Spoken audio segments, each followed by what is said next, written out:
अस्सलाम वालेकुम class, how are you. उम्मीद है कि यहाँ तक हम लोगों ने जो पढ़ लिया है आप लोगों की समझ आ जाए, आप लोगों को समझ आ गई होगी। जो भी आप लोगों के फीडबैक था आप लोग साथ साथ स्कूल कॉलेज वालों को बताते रहिएगा, ताकि वो जो है ना अगर किसी चीज़ की समझ नहीं आ रही तो ठीक है। उसके बाद जो हमारे जो नेक्स्ट स्टेप हम लोगों ने कल लैन के डिफरेंशिएट तक पढ़ लिया था। नेक्स्ट हमारे पास जो है ना टॉपिक वह है नेटवर्क प्रोटोकॉल्स।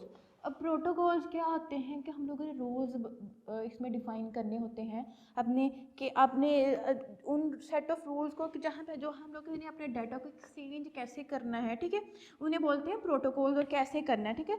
वो सॉफ्टवेयर जो है ना जो भी हमारे ये रूल्स हम लोग प्रोटोकॉल्स बनाते हैं, ये हमें सॉफ्टवेयर हम लोग इंस्टॉल करना पड़ता है, जो हम उसके अंदर आप लोगों को ये रूल्स बताए जाते हैं कि कैसे आप लोगों ने नेटवर्क को बिल्ड करना है, ठीक है। ये जो आप लोगों ने इन रूल्स को क्या बोलेंगे, हम लोग नेटवर्क प्रोटोकॉल्स बोलेंगे, ठीक है। आज machine based communication must follow certain set of rules for exchanging data between computer connect to the network. A set of rule exchanging data between computer connected to the network is called network protocol and communication protocol, ठीक है। इसमें हम लोगों ने आप लोगों को जो आप लोग प्रोटोकॉल बनाते हो उसमें बताना पड़ता है कि आप लोगों ने कम्युनिकेशन कैसे करनी है, कि किस डिवाइस के साथ लोगों ने कम्युनिकेशन करनी है, किसके साथ नहीं करनी, ठीक है। वो सारा उन प्रोटोकॉल्स के अंदर बता दिया। जब भी आप लोगों ने नेटवर्क बिल्ड करना है उसके अंदर आप लोगों को सॉफ्टवेयर इंस्टॉल करना पड़ेगा, जिसके अंदर आप लोग प्रोटोकॉल देने पड़ते हैं कैसे आप लोगों ने कम्युनिकेशन करनी है, ठीक है। इसके बाद नेक्स्ट आ गया हमारे पास लैन प्रोटोकॉल। अब लैन जो लोकल एरिया नेटवर्किंग आप लोग करते हो उसके जो प्रोटोकॉल्स हैं वो कौन कौन से हैं, ठीक है। सबसे पहले आ जाता है हमारे पास ईथरनेट, उसके बाद है टोकन रिंग, उसके बाद है आर्कनेट। अब जो ईथरनेट है, जैसे आप लोगों ने वही पढ़ा, आप लोगों ने देखा था बस टोपोलॉजी जैसे आप लोग यूज़ करते हो बस टोपोलॉजी के अंदर, ठीक है। एक ही लाइन के ऊपर आप लोगों ने जो है ना नेटवर्किंग की हुई होती है, ऐसे ही है ना। एक ही लाइन के ऊपर आप लोगों ने सारे जो सिस्टम को कह लो कि ये आप लोगों का सर्वर है।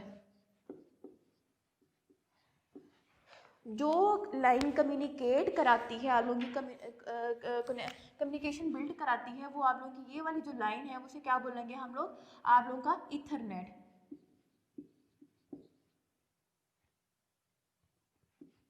वो लाइन जो हमारे जो बस टोपोलॉजी में हमारा कम्युनिकेशन कराती है उस केबल को हम लोग क्या बोलेंगे, ईथरनेट, ठीक है।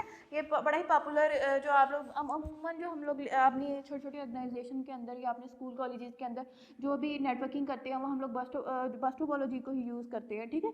तो वो उसके अंदर जो लाइन जिसके थ्रू कम्युनिकेशन होती है उसे हम बोलेंगे ईथरनेट, ठीक है।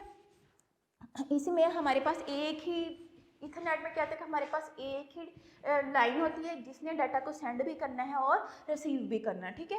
अगर एक डिवाइस ने अगर इसने रिक्वेस्ट किया है सर्वर को कि मुझे डाटा चाहिए, तो जब तक इसको इसका डाटा मिल नहीं जाता तो कोई और डिवाइस तब तक रिक्वेस्ट नहीं कर सकती। हाँ, अगर उसको अभी डाटा नहीं मिला, इसने इसको रिस्पॉन्स बैक जब तक अभी रिस्पॉन्स बैक नहीं किया तो वो क्या होगा कि आपको कोलिजन हो जाए। कोलिजन मीन टकराव हो जाएगा। आप लोगों ने अगर इसने भी इसको रिक्वेस्ट कर दी है इस सर्वर को, तो वो क्या होगा कि वो अभी आप लोगों की पहली जो रिक्वेस्ट की थी उसका रिस्पॉन्स बैक हुआ नहीं, अगली डिवाइस ने फिर से जो है ना रिक्वेस्ट कर दी है, तो जो लाइन के ऊपर क्या कोलिजन हो जाएगा, मीन्स दैट जो रिक्वेस्ट का आपस में टकराव हो जाएगा, ठीक है। तो वो क्या है कि फिर इसके अंदर आप लोगों के वो जो टर्मिनल्स लगे थे वो ऑब्जॉर्व कर लेते हैं उस अगली रिक्वेस्ट को। तो इस वजह से क्या है कि जब तक इसमें एक एक रिक्वेस्ट के ऊपर काम किया जाए, एक डिवाइस को डाटा मिल जाएगा, देन अगला जो पीसी है वो अपनी रिक्वेस्ट कर सकता है, अगली डिवाइस क्या है अपनी रिक्वेस्ट कर सकती है, तब जाके उसको रिस्पॉन्स बैक मिलेगा, ठीक है। एक ही वक्त में सारी डिवाइसेस अपनी रिक्वेस्ट को नहीं कर सकती, ठीक है। जैसे जैसे मिलता जाए इसके लिए हम लोग जो यूज़ करते हैं, इसके लिए एक प्रोसेस यूज़ होता है, वो FCSME-CD। वो हम इसके बारे में जो ना इथरनेट के जब हम लोग मेथड पढ़ेंगे उसके अंदर हम लोग इसको पढ़ लेंगे कि ये क्या होता है। वैसे थोड़ा सा इसके फुल फॉर्म दे लेते हैं, carry sense multiple access with collision reduction, ठीक है। एक ही वक्त में हम लोग ने डाटा को इसके अंदर हम लोग क्या है कि एक ही वक्त में अपने डाटा को ट्रांसमिट नहीं कर सकते। अगर हम एक से ज़्यादा डिवाइसेस एट अ टाइम अपने सर्वर्स को रिक्वेस्ट करती हैं तो वो क्या है कि उनका रिक्वेस्ट का आपस में उस लाइन के ऊपर टकराव हो जाएगा, तो वो क्या है किसी को भी आंसर नहीं मिलेगा। वो फिर उसके क्या जो टर्मिनल्स लगे होते हैं वो रिक्वेस्ट को फिर ऑब्जॉर्व कर लेते हैं। उसके बाद सेकेंड वन है हमारे पास टोकन रिंग। टोकन रिंग में आप लोगों ने, जैसे आप लोगों ने देखा था कि रिंग टोपोलॉजी के अंदर जाके लैन के जब आप रिंग टोपोलॉजी बनाते हो तो उसमें क्या होता है,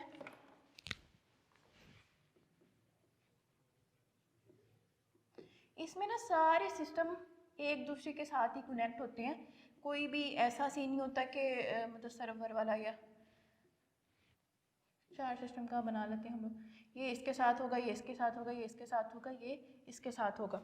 इसके अंदर जो आप लोग ये होते हैं ना, ये सिग्नल्स होते हैं, सिग्नल्स की फॉर्म में सिग्नल जनरेट होते हैं। जब ये रिक्वेस्ट, इसने डाटा लेना है इससे, ठीक है, 2 3 4, इस जो सिस्टम नंबर 1 है इसे 4 से डाटा लेना है तो सिग्नल पहले इसके पास जाएगा, फिर इसके पास जाएगा, फिर इसके पास जाएगा, इससे लेके क्या है कि फिर अगले बंदे तक पहुंच जाएगा। अब जो जिसने रिक्वेस्ट की होगी उसके पास ले जाएगा, ठीक है। इसको क्या बोलेंगे, रिंग। इसकी एग्जांपल हम लोग ऐसे भी ले लेते हैं, जैसे आप लोग क्लास में पास साइन कर दिए जाते हैं, ठीक है। जो पास तो एक ही होता है कि जितने 450 स्टूडेंट तो 50 को पास साइन होंगे, नहीं ना, आप लोगों की क्लास का एक ही पास होगा।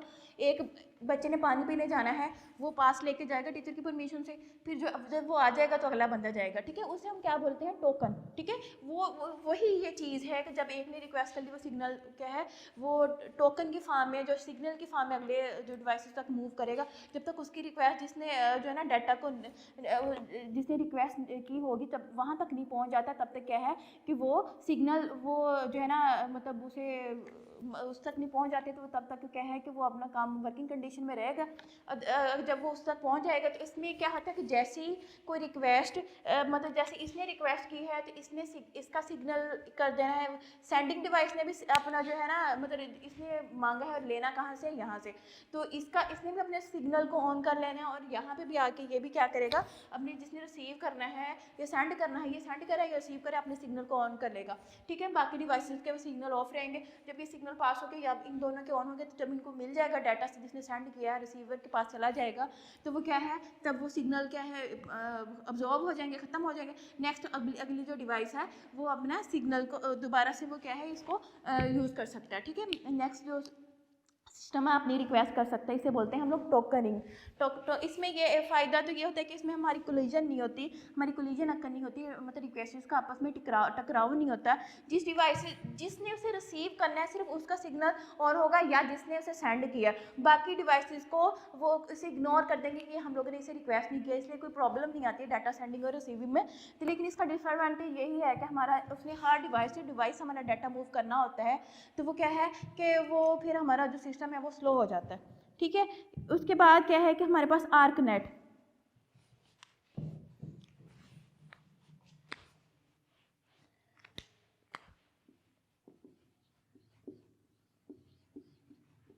ये भी मेथड है उसका लैन प्रोटोकॉल का।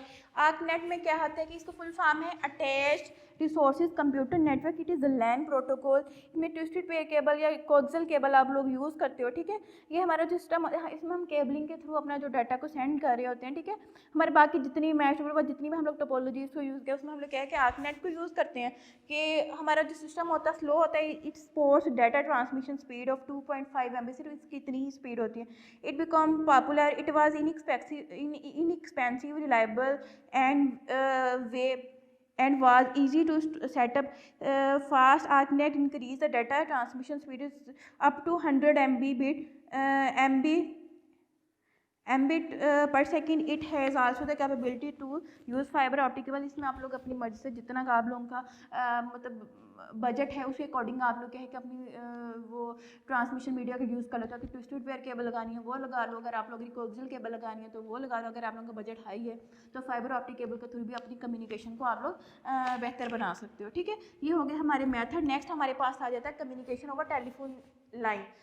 कैसे हम लोग कम्युनिकेशन करते हैं टेलीफोन लाइन के थ्रू, ठीक है। सबसे पहले ज़माने में हमारे पास जो है ना टेलीफोन लाइन के ज़रिए से हमें इंटरनेट की सहूलत दी जाती थी। उसमें क्या है कि हमें इंटरनेट का यूज़ करने से पहले टेलीफोन से हम लोग को नंबर डायल करना पड़ता है, तब जाके हमें इंटरनेट की फैसिलिटी मिलती थी। लेकिन उसके बाद हमारे पास क्या क्या ISDN आ गया।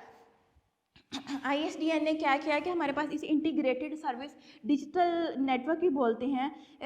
It is set of standard for digital transmission. इसमें हमें क्या है कि डिजिटली हमारा डाटा जो है अगले बंदे तक हम पहले हम लोग जो उसे डाटा दे रहे होते हैं, जो वो हो सकता है एनालॉग की फॉर्म में, वो उसे क्या करेगा, ISDN उसे डिजिटल में कन्वर्ट करेगा, मीन्स दैट अपनी लैंग्वेज में उसे कन्वर्ट करेगा, तब अगले बंदे तक पहुंचाने के लिए दोबारा से एनालॉग में कन्वर्ट कर देगा, ठीक है। It is because the data transmission speed ISDN very fast, ISDN line both end of connection require the ISDN modem and special telephone setup of voice communication. इस ट्रांसमिशन स्पीड, इसमें क्या है कि हमारे पास अगले बंदे तक कम्युनिकेशन करने के लिए,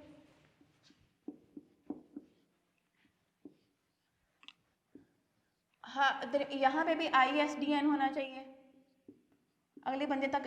हम जैसे आप लोगों ने डाटा भेजना है वहाँ पे भी ISDN होना चाहिए, तब आप लोग क्या है कम्युनिकेट कर सकते हैं। ये जो रिक्वेस्ट इसके पास जाती है, फिर ये आगे उसके पास ISDN में दोबारा उसे डिजिटल में कन्वर्ट करके उसे क्या है अगली डिवाइस तक पहुँचाता है, ठीक है।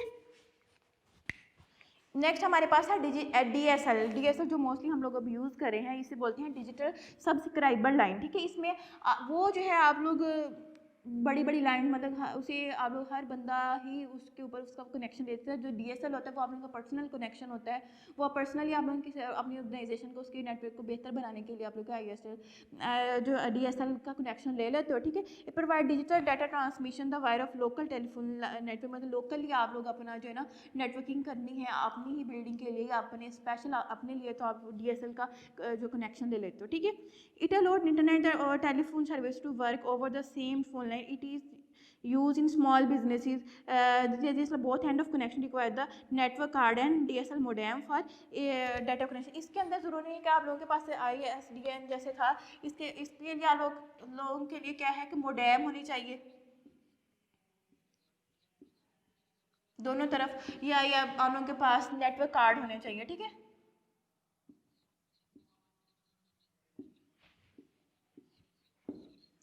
या आप लोगों के नेटवर्क कार्ड,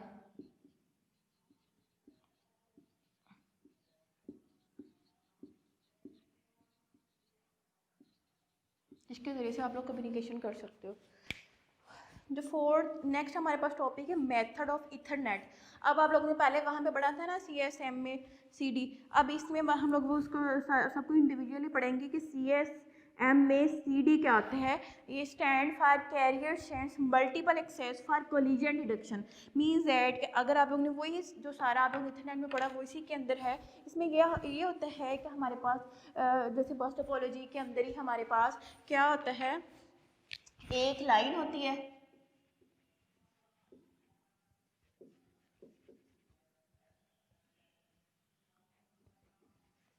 या हम लोग इसे वो कह लेंगे इथरनेट।